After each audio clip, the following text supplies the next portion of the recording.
Hello, I'm Rosalind Esche of dearreader.blog. Welcome to our Crime Scene podcast, which focuses on crime fiction writers. Today's conversation is part 1 of 4 with Graham Bartlett, retired police officer turned author and advisor to crime writers, about his police career and his second calling as a writer. Graham and I met up in Goldsborough Books in Brighton, and I started by asking him why he wanted to become a police officer in the first place. Oh, well, there was never a plan B, really. That's all I ever wanted to do was join the police. My uncle was in the police. He was in the old Brighton Borough Police, and I suppose it came from him, really.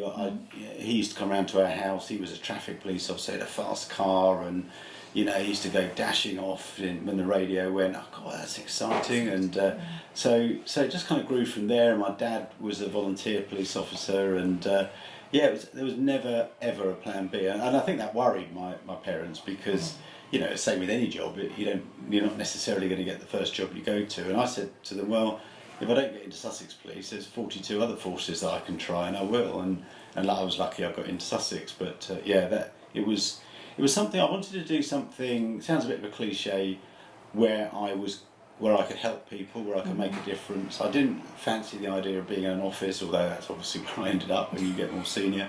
And it just felt like a really kind of worthwhile career to embark on. And I was only 18, so I was going to ask you, how old you were? Yeah, I was 18, so I had no life experience at all, and that was a bit of a challenge. But soon learnt it. And how does it work? Do you just learn on the job, or do you go on training courses as well, like at Hendon or where? Yeah, well, so locally, our initial training was at Ashford in Kent, so that was the regional training centre. So we went there for 10 weeks, residential. You came home at weekends, all but one weekend you came home.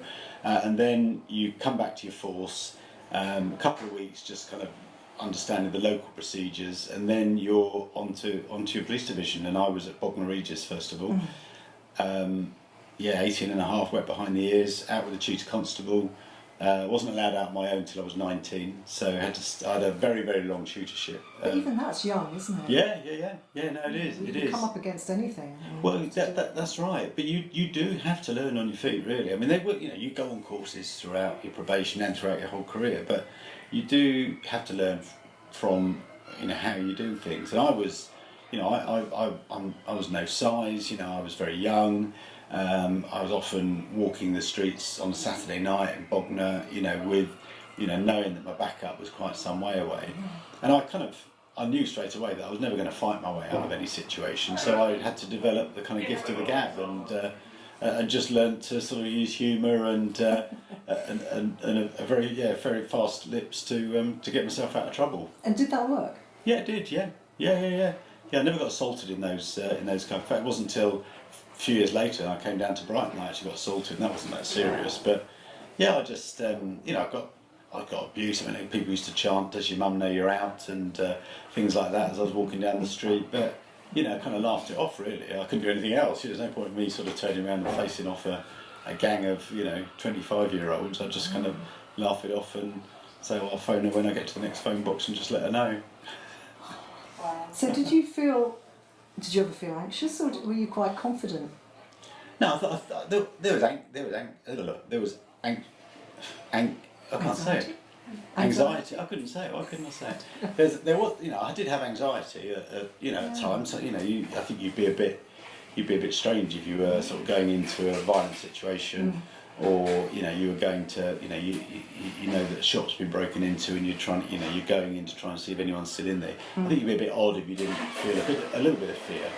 But you just kind of have to go through that. Really, you have to work through that.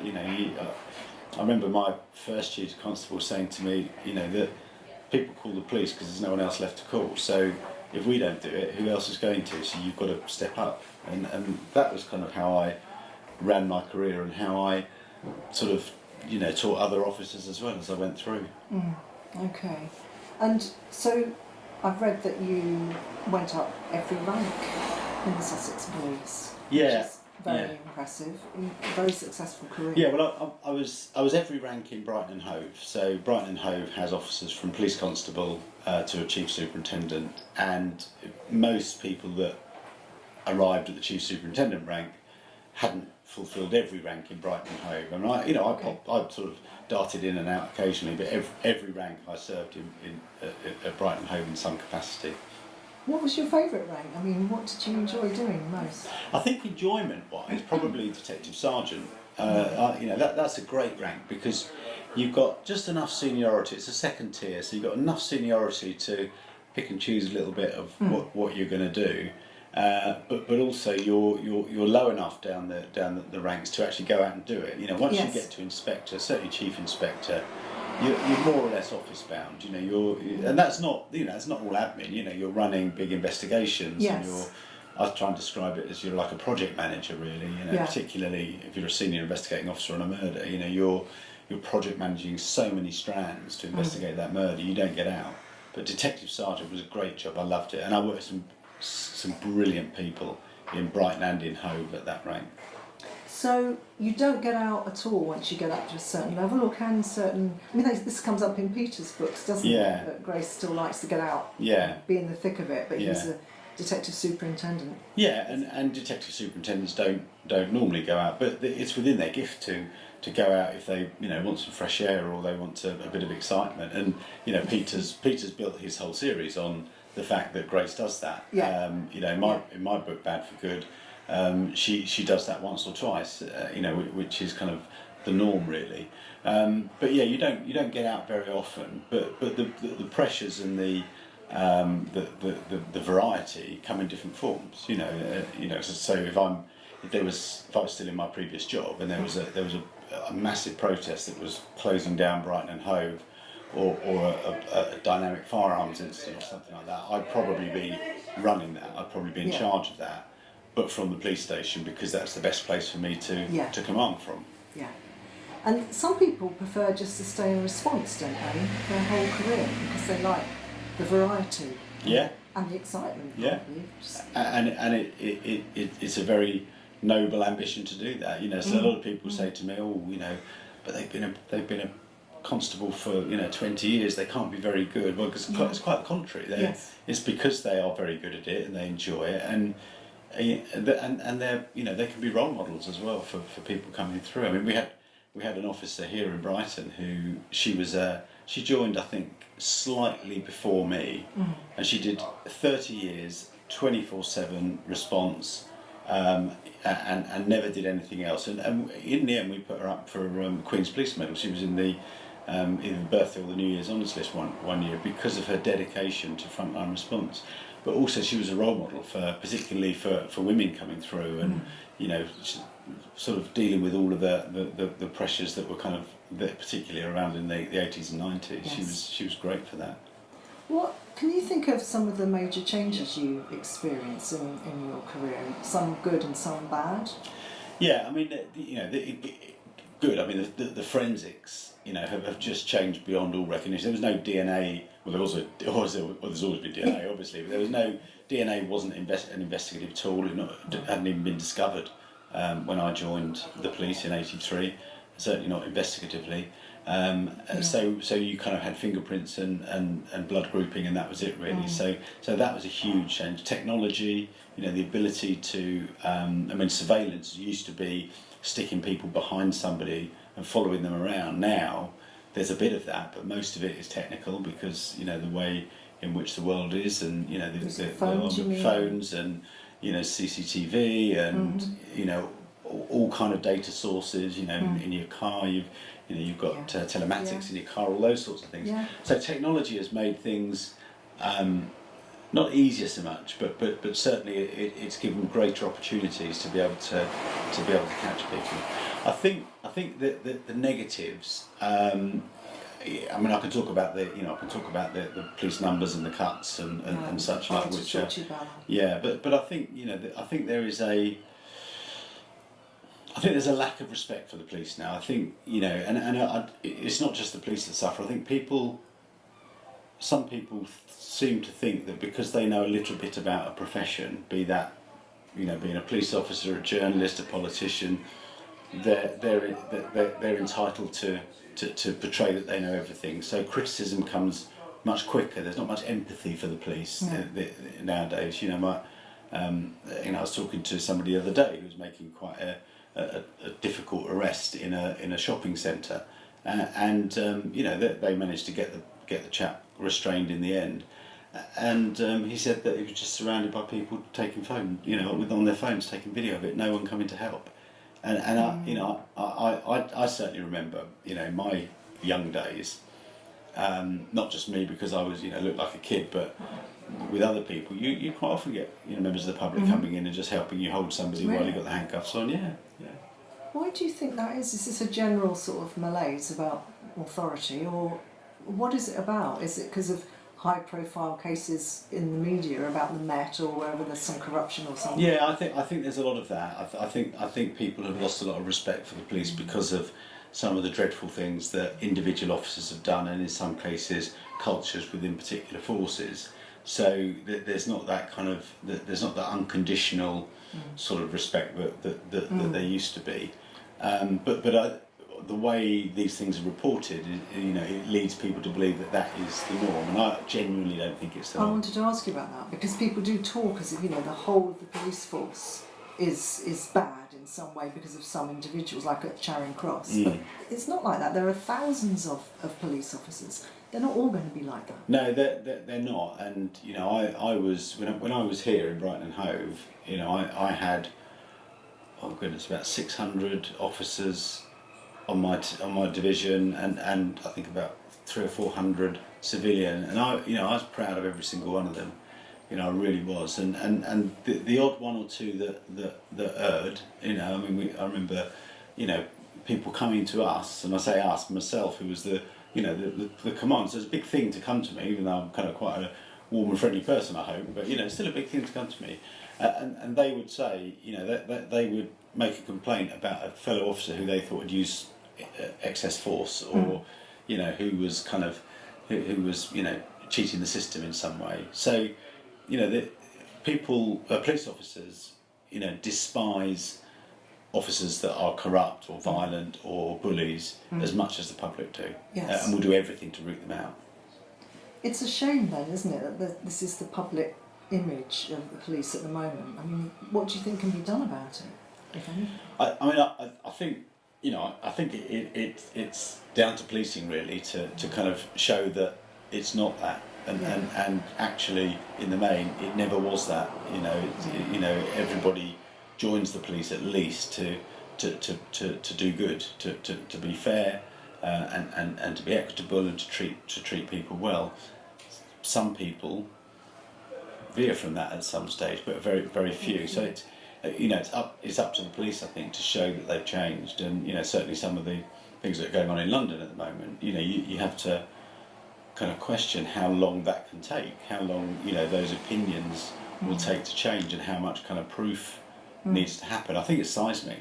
Well, I was quite pleased and surprised to hear on the radio that the Secret Barrister. I just heard one of his broadcasts, and I thought, oh, he's going to be anti-police, but not at all. He said in the bit I heard that all the police he'd ever met and worked with were decent, good people trying to do their best in a difficult job. Yeah, I'd agree with that. There have been a few. I've met some incompetent police officers in my time. And I've met one or two that have let themselves down because they've been lazy or distracted or something, and therefore dropped the ball. I've met one or two that are violent, but they've all been dealt with. I mean, they're found out quite quickly by their peers, not by people like me. Their peers will find them out, because the majority, the overwhelming culture in the police is hard work, courage, and standing in between good and evil. People must be reluctant though to sort of grass up on their colleagues, aren't they? Because it's quite a family, isn't it? Quite a cohesive culture. You'd think that, but my experience is no, they're not. They're not reluctant at all. There is this kind of myth that professional standards departments are hated because they chase down corrupt officers. There's nothing officers detest more than somebody that is that is corrupt, or that is lazy, or that uses too much force or whatever. Because it gives everyone a bad name, doesn't it? It does. It does. Yeah. And I mean, I can't remember exactly, but I've been on the streets when there's been scandals, elsewhere in the force, and it comes straight back to you. It comes straight back to you. From the public. From the public, they go, you're all the same, and I know that, the oh, I can't remember his name. The Wayne Couzens. When Wayne Couzens was identified as being Sarah Everard's killer, police officers were getting vilified on the streets, and actually, the judge in that trial said that it was one of the most thorough and tenacious investigation. I can't remember those are the exact words that he's ever seen. And it was the Met that caught him. The Met caught one of their own. Yes, so. and yet people talk about it as if that's the norm, which it most certainly isn't. And the reason it's such a shock is that it isn't the norm, surely. No, it isn't. It definitely isn't the norm. I mean, there are. We know that there were some stupid people, that don't deserve to be in the organisation. That got involved in, WhatsApp chats around it, and we read, and there are police officers in prison now for taking photos of dead bodies and sharing them. I mean, that is stupid. It's criminal, and it can't be tolerated. But I've never met anyone that's done that. I've never met anyone that's met anyone that's done that. So it is rare. Has the culture changed a lot since you're in the police, or are you saying really no, it's always been okay? And it didn't really need to change that much. No, I think it has changed in a lot of ways. I mean, I think sort of kind of early 80s. I mean, certainly the force was a lot less tolerant of diversity in that time. I can almost picture now every woman officer that was at Bognor. I can't picture every man officer because there were so few women. I can picture them now, sort of 40 years on nearly. We had no officers of colour there at all, none. No out gay officers, be they male, female. Certainly no transgender or gender neutral people at all that were out. So that was really, really tricky for people that were part of those demographics. Until the Police and Criminal Evidence Act came in 1986, the policeman was less accountable. So, what went on in interview rooms wasn't really seen too much. But I served sort of 3 years in that pre-period, and I didn't see. I didn't see anyone being beaten up or thrown in a cell for days or anything like that. It must have happened because that's one of the reasons why the Act came in. But yes. It wasn't prolific. Certainly in my experience, it wasn't prolific. No. And what do you say to people on the street then after some awful cases who say you're all the same? What do you have an answer to people for that? Well, if they are prepared to hang around and have a conversation with you, which often they're not. They're just throwing the insult and then moving on. Yeah. Then I would try and speak to them and just sort of say, look, do you really think that we are not as repulsed as you are by this? Do you really think that we, support those officers? Do you really think that this is something that the police service wants within its ranks? But whether they listen or not, quite often in this day and age, people are very quick to make their minds up and not change them. And that people were shouting about how people are screened to get into the police, weren't they, after these awful incidents at Charing Cross? What is the system? I mean, surely 99% of people are fine, so there isn't a problem with the system itself. It's just that now and then someone will go bad in some way, isn't it? Yeah, and I don't think there's a huge issue with the vetting coming into the service. I mean, only 5% of people that apply actually get in. So there's already a massive. It's very, very 5%. Few. 5% that start the application, because there are various kind of trapdoors throughout it, and the first one is around your values and beliefs. So it's multi choice questions around values and beliefs, and you can't hide in those ones. They're not obvious ones. You couldn't lie your way through them. No, you get about 60 questions, and you the algorithm would find you out.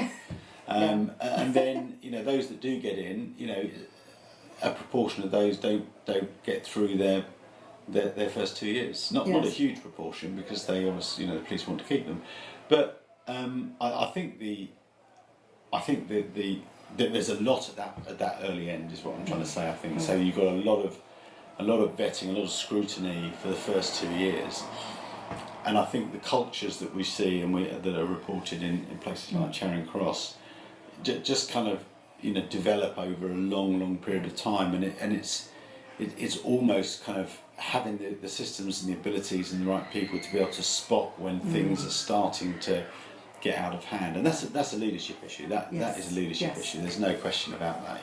That is, that's down to sergeants, inspectors, everybody of rank, plus experienced constables, to kind of go, hang on a minute. That isn't. We don't talk like that here. That's not it's not how we behave here. Nip it in the bud. Yeah. And for that, that takes courage, and it also takes support. So. If you've got a sergeant, that's brave enough to do that, yet their inspector is kind of out drinking with the lads that day, later on that day, it kind of leaves you a bit vulnerable, yeah. And what's your attitude to graduate entrance? Do you think it's a good thing to have different routes in now to the police? Definitely a good route in to have a good idea to have different routes in. I think the police kind of recruited from the same pool before. It was kind of ex-military and kids really when I joined, and obviously fell into the latter period. So I think graduates in. I'm not a big fan of people having to be graduates to come in, or even having to do a degree to get through their probation, which is what they have to do at the moment, because some people just aren't suited to academic study. But it doesn't mean they won't be very good. I worked with some incredible people that really struggled to get through even their basic probationary courses. I was in Bognor, as I said, and down there you had people who were at the Royal Military Police Barracks at Chichester, a lot of people out of the Navy, Portsmouth, and so a lot of them lived in the Chichester area and around there, and they joined the police and worked with in Bognor and Chichester with me. They were fabulous police officers, but not academic in any way. So I think you need a mix. I'm not a big fan of direct entry at senior rank. I think that is something which is going to cause some big issues going forward. How does that happen? Well, you can join as a superintendent, or you can join as an inspector. With no background in policing, no. And the people that I've met that have gone in that route, they're lovely people, they're clever people, they're bright, and they bring a different perspective. But my worry is, when I was in senior command roles, I would kind of sit there sometimes. It can be quite a lonely place to be, but drawing on every ounce of my 30 years experience that went before, just thinking, oh my God, and also knowing what it's like. If you've got somebody, if you've got a group of 6 officers that are trying to stop a mob invading Brighton Town Hall because they want to disrupt a council meeting, I've been there. I know what that feels like. So I know the impact of the decisions that I'm making at a strategic level, and how that's going to affect the people that are actually standing there taking the bricks and whatever. So I'm not a big fan of that. But what I am a big fan of is very early talent spotting. Let's start to identify the bright and the best as they come in, and accelerate them through the system, expose them to all of the experiences and the challenges that they're going to need when they are operating at that high level. Yes. But not just parachuting them in. I think I just worry about the officers themselves, and I worry about the public in those situations. How long has that been the case? About 8 years. It was just after I left that came in. I was very vocal on local radio about that, which is interesting because the then Chief Constable Giles York was very vocal in favour of it, and he's actually a friend of mine. So we agreed to differ on that. Thank you for listening to part 1 of this 4-part interview with Graham Bartlett. Look out for part 2 coming soon.